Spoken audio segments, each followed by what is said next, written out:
أعوذ بالله السميع العليم من الشيطان الرجيم.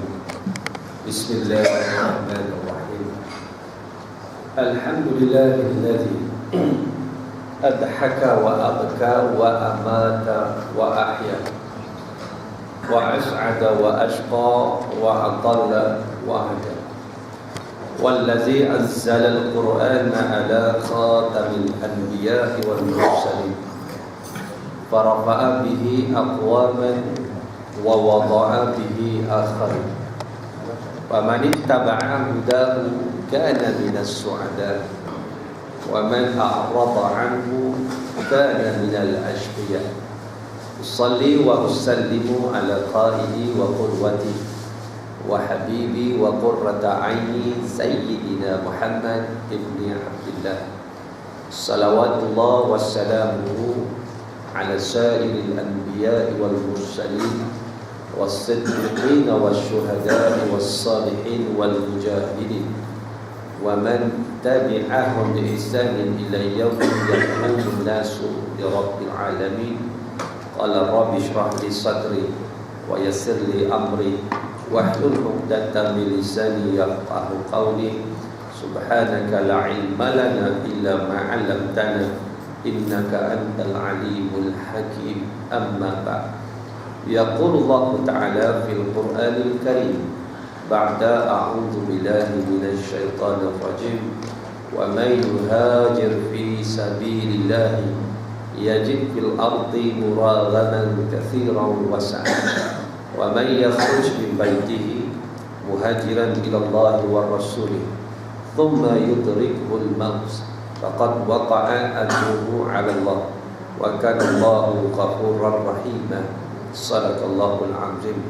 Barang siapa yang berhijrah pada jalan Allah untuk menegakkan Islam, maka baginya di atas muka bumi ini rezeki yang melimpah ruah dan tempat hijrah yang luas. Barang siapa yang keluar daripada rumahnya berhijrah kepada Allah dan Rasulnya, tiba-tiba ajal datang menjemputnya, maka telah tetaplah ganjarannya di sisi Allah Subhanahu wa ta'ala. Dan sesungguhnya Allah itu Maha Pengampun lagi Maha Penyayang. Surah An-Nisa ayat yang ke-100. Yang saya hormati lagi saya kasihi Tuan Imam, Tuan Bilal, para ustaz, alim ulama, seluruh barisan kepimpinan Surau Nurul Hijrah Al-Khalidiyah, tuan-tuan, puan-puan, muslimin muslimat yang dirahmati oleh Allah Subhanahu wa taala. Alhamdulillah, pagi ini kita dapat sama-sama meneruskan ibadah kita pada Allah sebagai hamba. Dan ia merupakan pilihan kepada orang-orang yang Allah berikan dan berfikir, memandang dengan basirah atau mata hati. Sebab tu kita bersyukur pada pagi ini kita walaupun tak sihat mana dapat sampai ke masjid, ke surau. Di sana ada orang yang lebih sihat, subuh pun tak boleh solat. Kita bersyukur pada Allah walaupun tak kaya mana sampai surau masjid. Berapa ramai orang kaya tidak beriman pada Allah Subhanahu wa ta'ala. Dan kita boleh sampai ke masjid dalam keadaan susah. Berapa ramai orang yang senang tidak pernah sampai ke rumah Allah Subhanahu wa ta'ala. InsyaAllah sebagai ayat itu tadi yang saya bacakan malam tadi pun, bila ditanya Ustaz free tak esok subuh, sebab minggu pertama hari Ahad saya selalu di Johor sebab saya ada sekolah. Saya ada sekolah di Johor. Saya ada sekolah, nama dia Sekolah Ma'had Tahfiz Al-Quran At-Tanwiriyah, Jalan Temenggong Ahmad, Parit Jawa, Muar, Johor, Darul Ta'zim, JDT. Menang lagi semalam. Jadi KL ke Muar ni tak jauh, 2 jam setengah, 2 jam sampailah. 1 jam setengah pun saya pernah buat. Kalau laju lagi sejam, laju lagi alam barzah. Jadi saya ada sekolah tahfiz 2, saya ada sekolah rendah Islam 1, Saya ada sekolah menengah Islam satu, dan saya ada sekolah tahfiz banat perempuan satu. Ada 5 sekolah. Okay.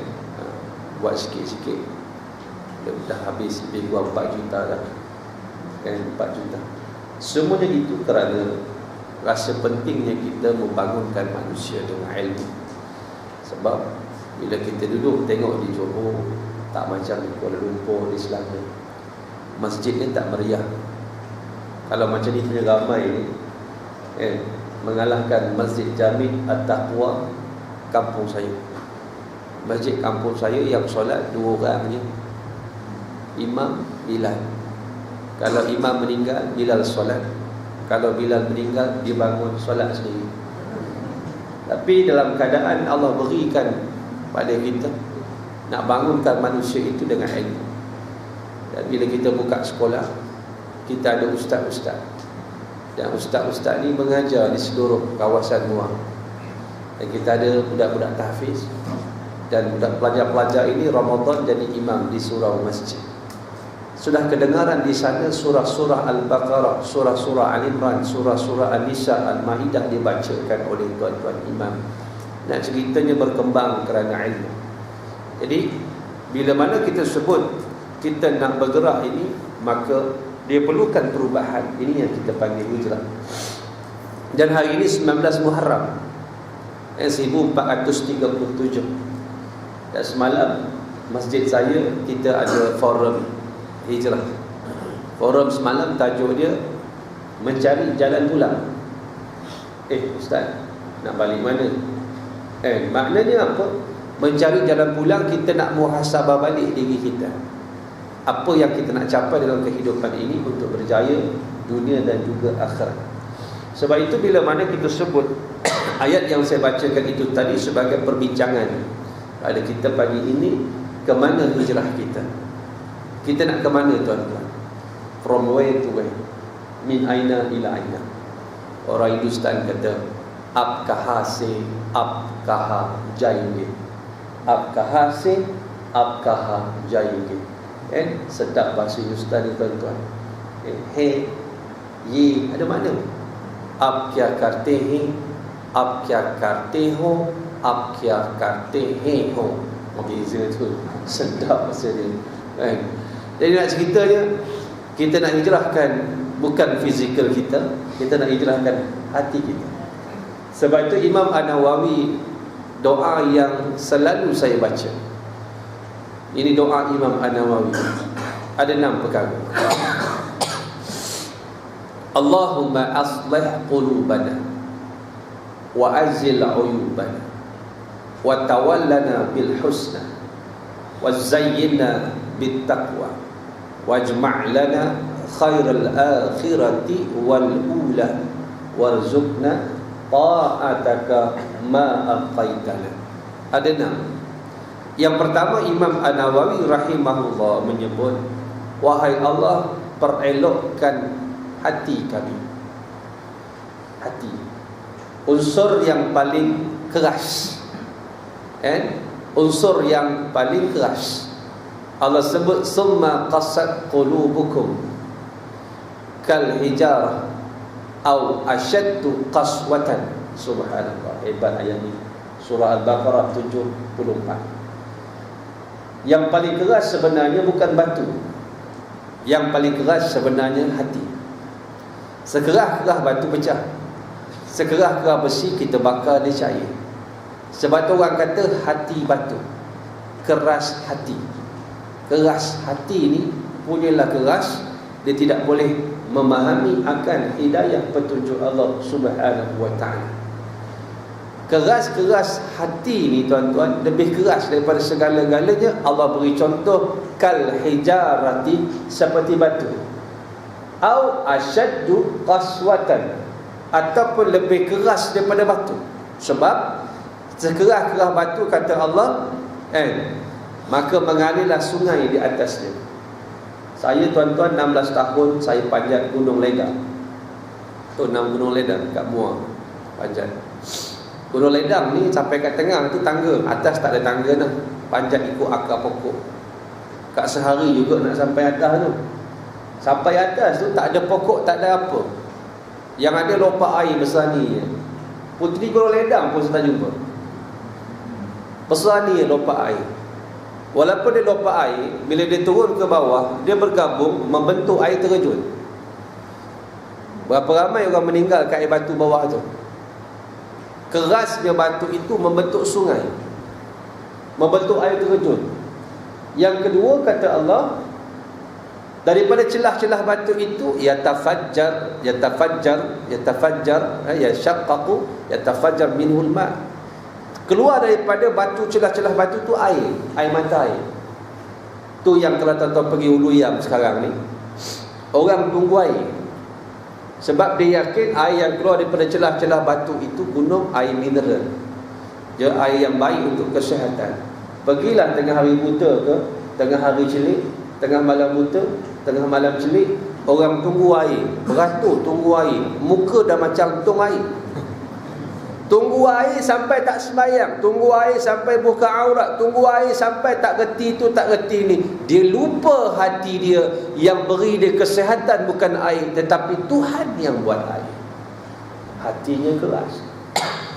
Yang ketiga, segerah-gerah batu, kata Allah, apabila diturunkan Quran dia pecah. Sebab tu tuan-tuan, semalam kita buat rawatan Islam. Yang sakit bila kita baca lau anzalna hadzal qur'ana 'ala jabalin la ra'aitahu khashi'an mutasaddian min khasyatillah. Budak perempuan tu menjerit. Ini ayat-ayat syifa. Menjerit dia. Anaslah bodoh, aku dibodohkannya. Yang cakap tu bukan dia, yang menumpang dalam dia gangguan. Sebab tu jin-jin ni kalau kena ayat-ayat azab dia terbakar, tuan-tuan. Ambil ayat surah Saffat, was-saffati saffa fazajirati zajra. Itu ayat ni sampai ayat 10. Bila baca dia terbakar, tuan-tuan. Tuan-tuan tak nampak, dia terbakar. Dia bila kita baca ayat-ayat ini, antara ayat yang kita baca suratul Hasyr, lau anzalna hadzal qur'ana 'ala jabalin la ra'aitahu khashi'an mutasaddian min khasyatillah. Kalau kami turunkan Quran di atas gunung-gunung pecah.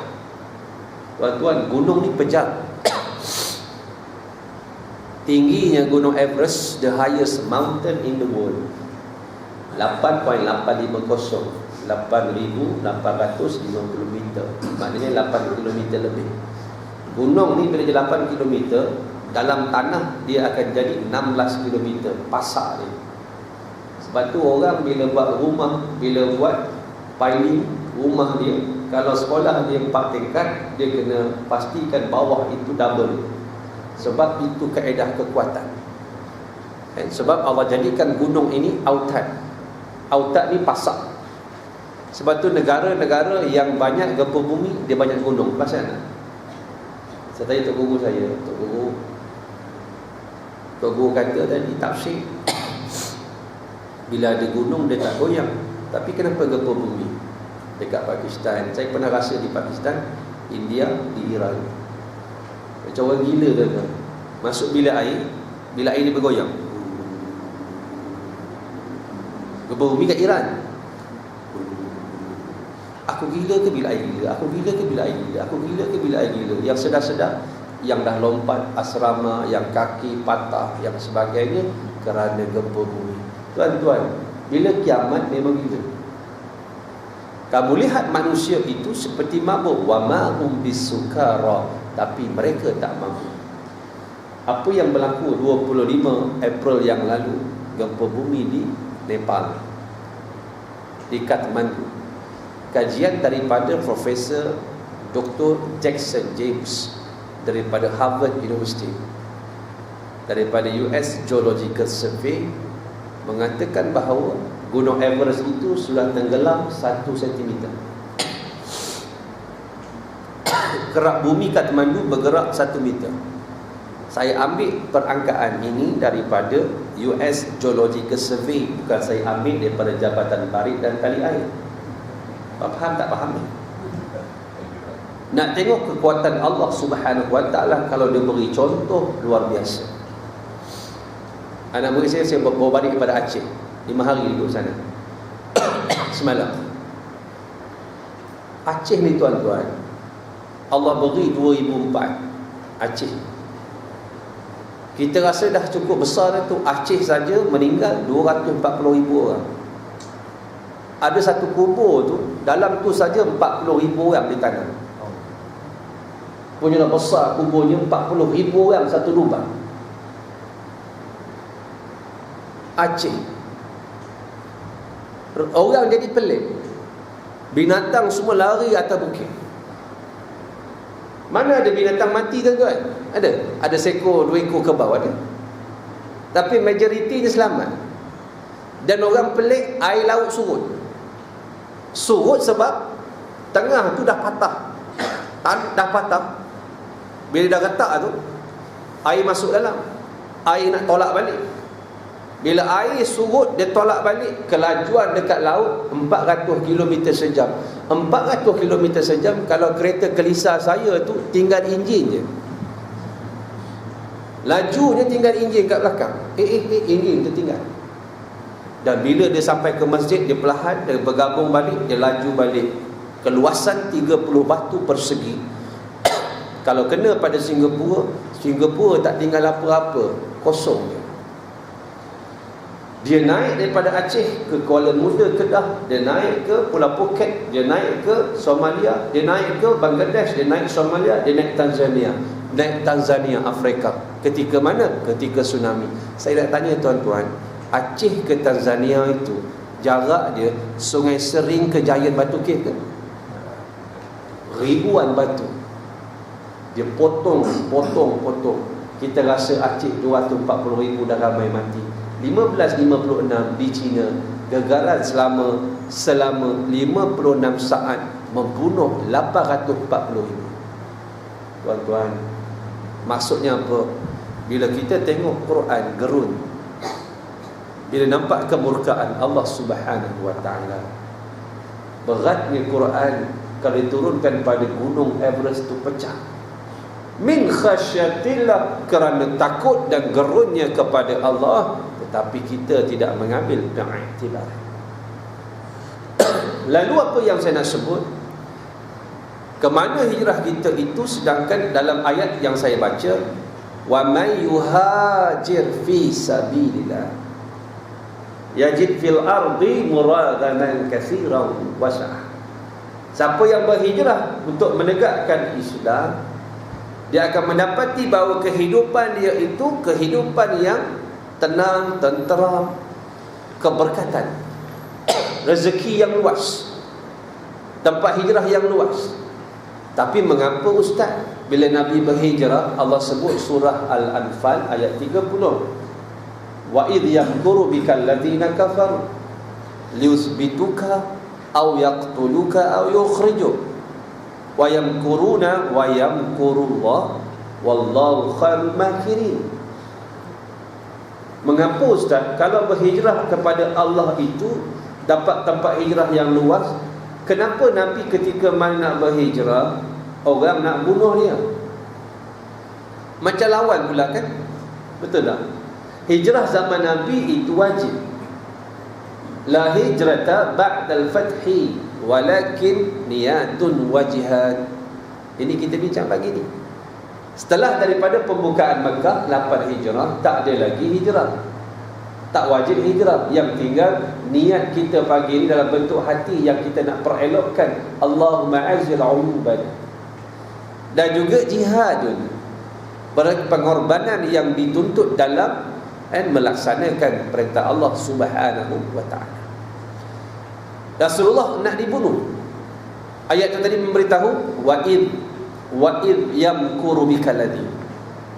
Uzkur, ingatlah wahai Muhammad, bila mana mereka itu bermesyuarat untuk melakukan kejahatan atas kamu. Mereka bermesyuarat di sebuah tempat nama dia Andiyatul Quraisy. Asalnya dia rumah siapa ni? Asalnya inilah rumah moyang Nabi bernama Qusay bin Kilab. dijadikan parlimen orang Quraisy. Tuan-tuan kena ingat, Nabi ni keturunan bangsawan, noble. Atuk dia Abdul Muttalib, kalau lah ni mayor, datuk bandar, bukan. Pak saudara dia Abu Talib, Abu Lahab, Abu ini semua ni ialah pembesar Quraisy. Jadi bila mana dalam keadaan ini mereka dah merancang untuk melakukan kejahatan atas Nabi, Allah beritahu pada Nabi dengan wahyunya. Sebab itu tuan-tuan boleh rujuk pada satu kitab, nama dia Wallahu Ya'simuka Minan Nas. Kitab ini telah diterjemah dalam bahasa Malaysia. Wallahu Ya'simuka Minan Nas. Tajuk dia, Allah memelihara kamu daripada manusia. Ditulis oleh Syekh Ahmad Al-Jaddah. Dalam buku ini menceritakan 13 kali percubaan membunuh Rasulullah sallallahu alaihi wasallam. Dan Nabi kali terakhir meninggal antaranya sebab demam panas. Tapi kena ingat, 3 tahun sebelum Nabi sakit meninggal, Nabi diracun di Khaybar. Di dalam daging kambing itu diletak racun. Nabi terkena sisa makanan racun itu. Dan disebutkan dalam hadis, apabila Nabi sakit, Siti Aisyah akan membacakan ruqyah dan diletakkan di dada Nabi untuk mengurangkan sakitnya. Orang yang paling baik cuba dibunuh 13 kali. Dalam peristiwa hijrah Nabi, mereka musyawarah, dihadiri oleh seorang laki-laki daripada negeri Najd.